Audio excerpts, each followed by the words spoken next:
So picture this. You're a fifth-round draft pick. The media barely mentions your name.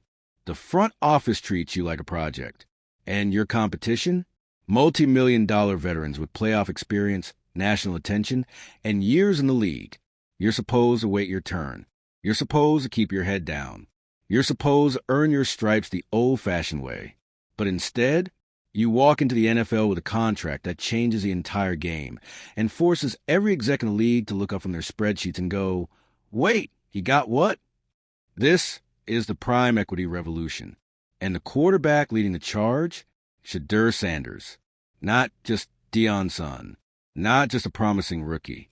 But the first NFL player to walk into the league with his own business model baked directly into his contract. Let's break it down. If you're into the real story and all the messy twists they don't show on highlight reels, go ahead and subscribe. And if you're sticking around to see how this Browns QB chaos plays out, you should definitely be subscribed. A 4-year, $4.6 million rookie deal with the Cleveland Browns. That's pretty standard for a fifth-round pick. But hidden in the fine print, a clause no rookie before him has ever negotiated. Prime equity. It's the kind of clause that makes NFL agents jealous and team lawyers nervous, because it shifts the power, for the first time ever, toward the player's brand, not just his body. This clause gives Shedeur direct financial control over his name, image, and likeness while wearing the Browns jersey. He gets a cut of his jersey sales, a piece of team-branded merch.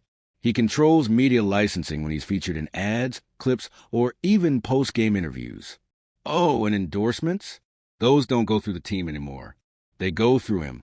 The same guy who, just months ago, was being called too flashy or too confident for the NFL has now redefined what it means to be a rookie quarterback in 2025. Because here's the thing the league doesn't want to admit. Shedeur might have been a fifth-round pick on paper, but off the field, he walked in like a first-round CEO. This wasn't some lucky break. This wasn't a favor from the Browns. This was calculated. You think the kid who had nil deals with Gatorade, Mercedes-Benz, and Beats by Dre in college was about to take a basic rookie contract? Please.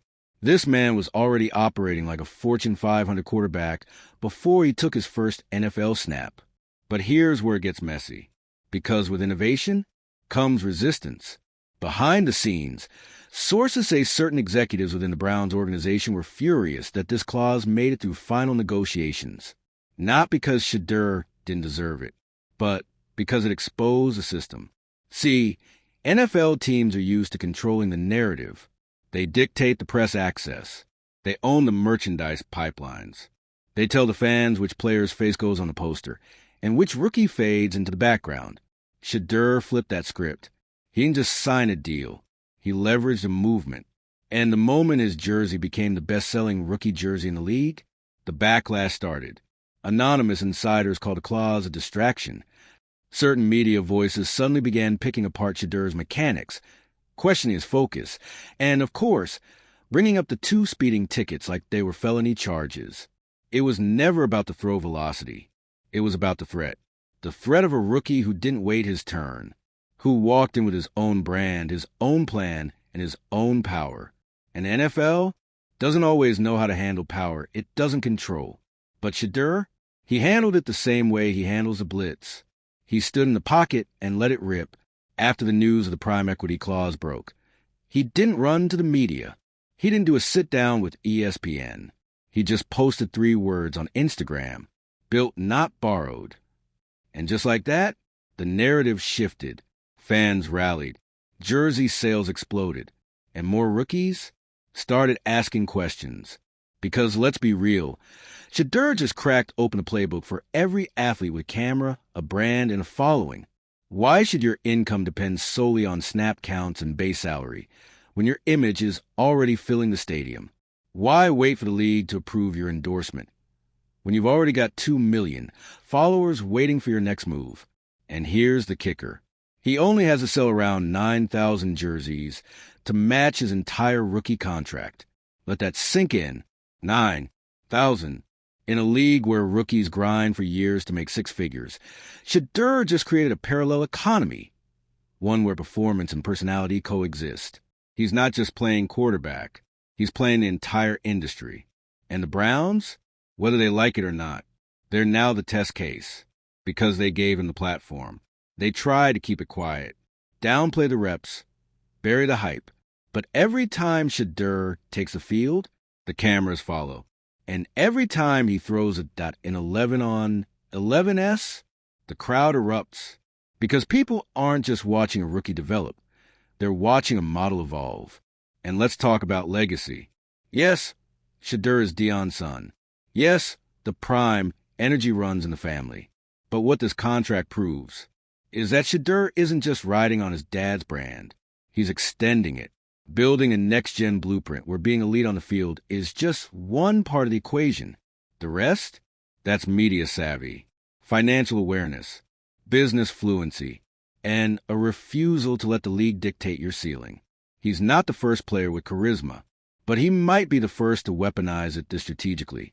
And don't be surprised when more follow, because college athletes now enter the league with media training, production teams, and million-dollar nil experience. The next generation of quarterbacks won't just know how to read coverages, they'll know how to read contracts. And when they sit down with agents and general managers, they'll bring PowerPoint decks, not just highlight reels. Shedeur's contract isn't just about jersey sales. It's about precedent. And every rookie QB walking into the 2026 draft, they're going to ask their agents one thing. Can I get a prime equity clause too? Because why settle for a paycheck when you can own the brand? And in a sport that chews up players and spits them out before they hit 30, Shedeur has done something remarkable. He secured future income without needing future injuries. He's built a business that extends beyond football. He's proven that in 2025, being QB1 means more than calling plays. It means calling shots. So yeah, the haters are fuming. They're frustrated, confused, maybe even a little scared, because the rules just changed. And Shedeur, he wrote them. It didn't take long for the shockwaves to hit the rest of the league. The moment the prime equity clause went public, phones lit up in front offices everywhere. GMs were texting agents. Agents were calling lawyers. Rookie contract templates, once untouched for years, suddenly needed rewriting. Because Shedeur Sanders didn't just sign a deal. He broke the formula. For decades, the NFL has operated under a strict hierarchy. You earn your payday with performance. You climb the ladder. You hit incentives. If you're lucky and still healthy, you get to renegotiate after 3 years. But Shedeur, he just hit the reset button by claiming his brand value on day one. He created a third lane outside of salary and endorsements where athletes can earn on their own terms. And that scares the system. Because when a player monetizes directly through merchandise, licensing, and content tied to the team, it chips away at the NFL's grip on the money pie. Now imagine you're a high-performing rookie wide receiver. You know the cameras are on you. Your jersey is flying off shelves. Your TikToks are pulling millions of views. You see Shedeur stacking equity before he throws a single NFL touchdown. You're thinking, why am I just taking a base salary?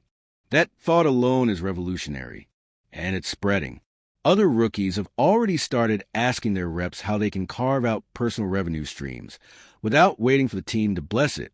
Behind closed doors, it's been reported that 2 other agents tried to replicate parts of Shedeur's deal during last-minute training camp negotiations. The league?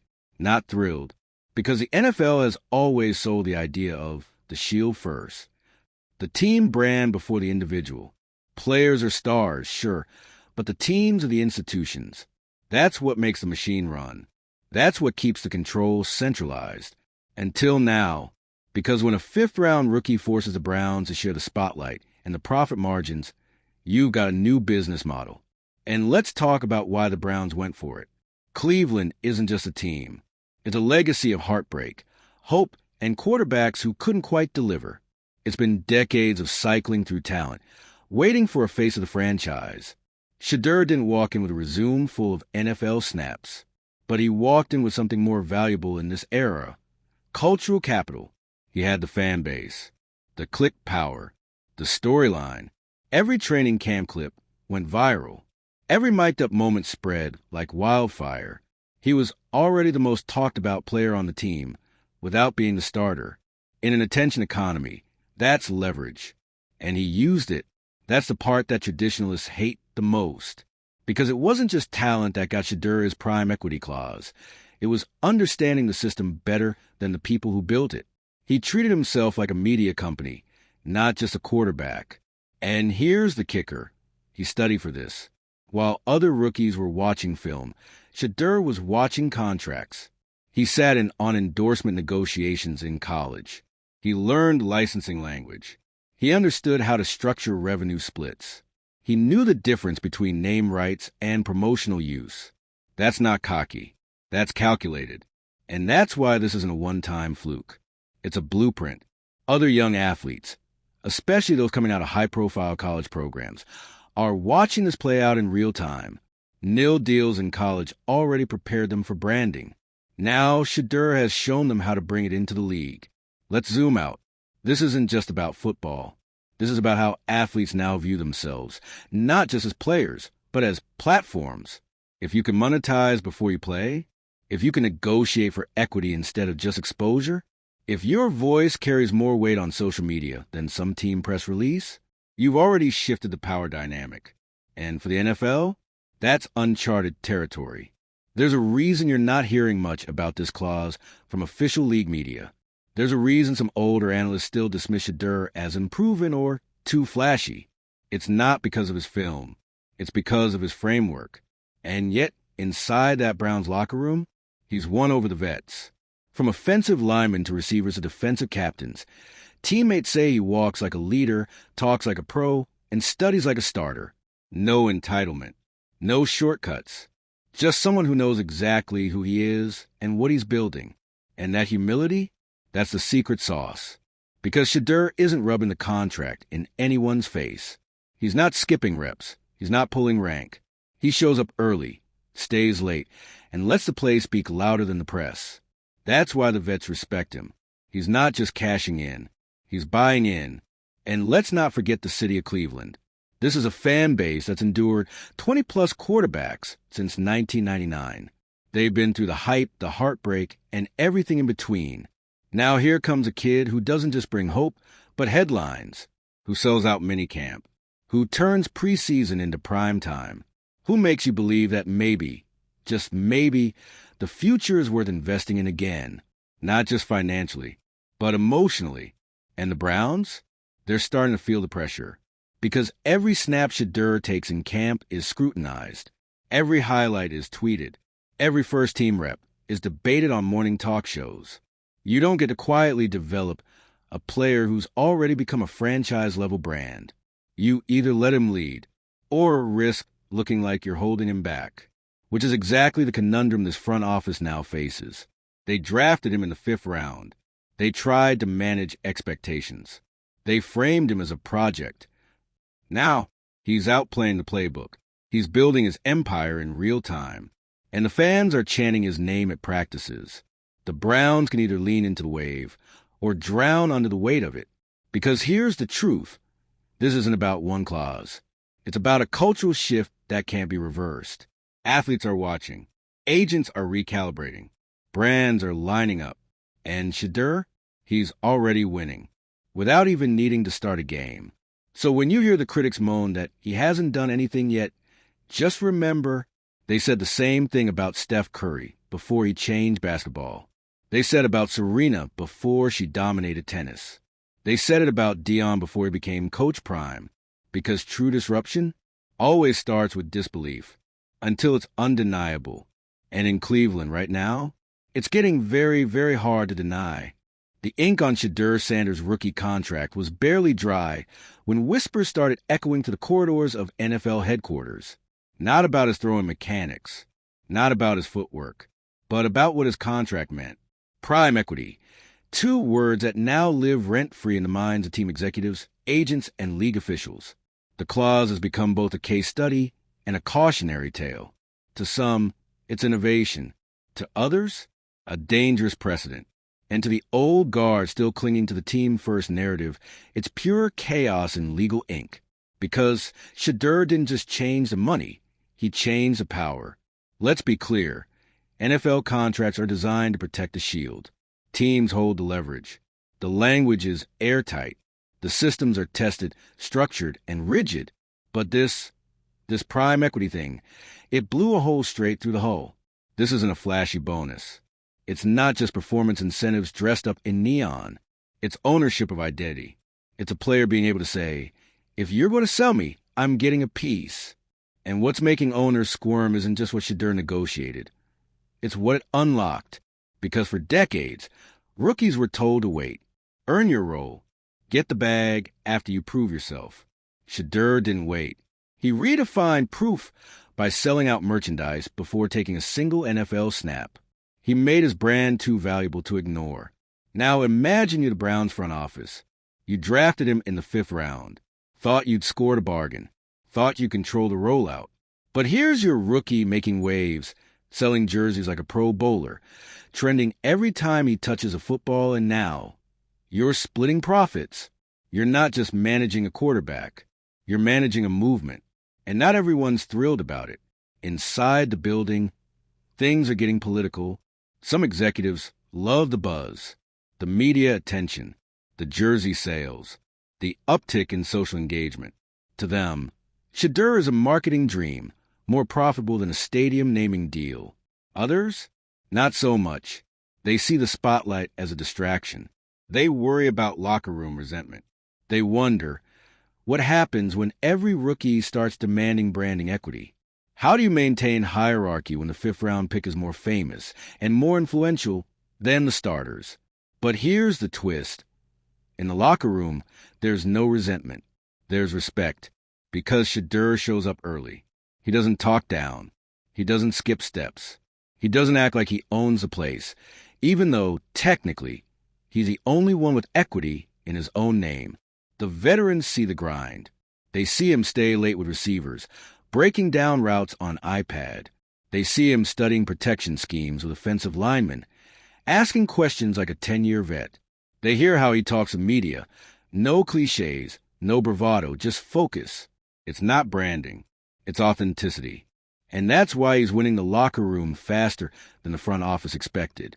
The quarterback's room, though, that's where the tension simmers. Because let's be real, nobody wants to be the guy passed over for a rookie with a marketing clause. Dylan Gabriel, Kenny Pickett, even Joe Flacco. These are guys who've taken real NFL snaps. Guys who put in the years, eaten the hits, worn a backup headset in cold stadiums. They didn't get equity deals. They didn't get viral highlight reels from spring drills. Now suddenly here comes Shedeur, young, dynamic, high profile, and every camera at camp is pointed at him.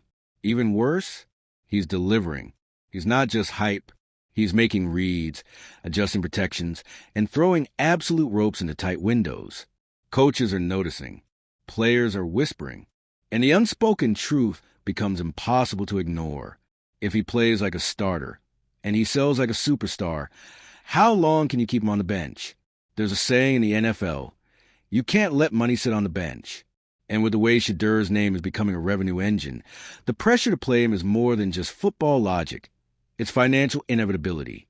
But here's where the game gets more layered. Behind closed doors, agents and marketing reps are already studying the prime equity clause. They're circling language, drafting test contracts, looking for loopholes. They know this could be the future, but only if it becomes repeatable. And that's where the league is putting up quiet resistance. Some execs have floated the idea of standardizing rookie media terms, basically code for rolling back the kind of control Shedeur negotiated. There's talk of capping marketing rights. There's murmurs of team-first media policies getting tightened. Why? Because control equals profit. And Shedeur's deal? It took control and put it in the quarterback's locker. Meanwhile, outside the league, the Shedeur effect is already in motion. In college athletics, nil managers are telling their top prospects to build your brand like Shedeur.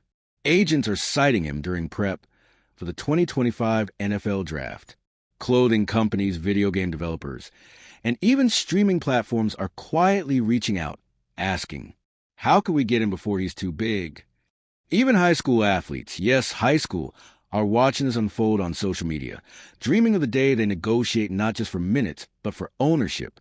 Because Shedeur didn't just get equity. He made equity cool. And in the sports business world, That's gold. Remember when LeBron changed the endorsement game by taking equity in Beats by Dre? Or when Steph Curry skipped cash deals for ownership stakes in Under Armour? That's the lane Shedeur is walking into at 22 years old. And here's the part nobody's saying out loud yet. If he plays well this season, if he wins the job, throws 20 touchdowns, leads a couple of comebacks, he won't just change how rookies get paid. He'll change how quarterbacks get valued. Because the next elite prospect won't just want money. They'll want equity. They'll want image rights. They'll want marketing clauses. They'll walk into meetings not just with agents, but with media teams. This isn't speculation. It's already happening. And Shedeur's deal? That's the match that lit the fire. So where does it go from here? That depends on what happens on the field. Because for all the media buzz, the marketing deals, the social media love, football is still about winning. And Shedeur knows that. He knows that none of it matters if he doesn't deliver under pressure in real games with real consequences. No amount of branding can mask a busted read on third down. But that's exactly what makes this story so fascinating. Because he's not trying to escape the game. He's just playing a bigger one. He's a quarterback, yes, but he's also the brand, the negotiator, the strategist, the media mind, the cultural figure, the son of a legend, rewriting what it means to build a legacy of your own. And in doing so, he's forcing the NFL to evolve in real time, one rep at a time, one clip at a time, one deal at a time, one clause that changed everything.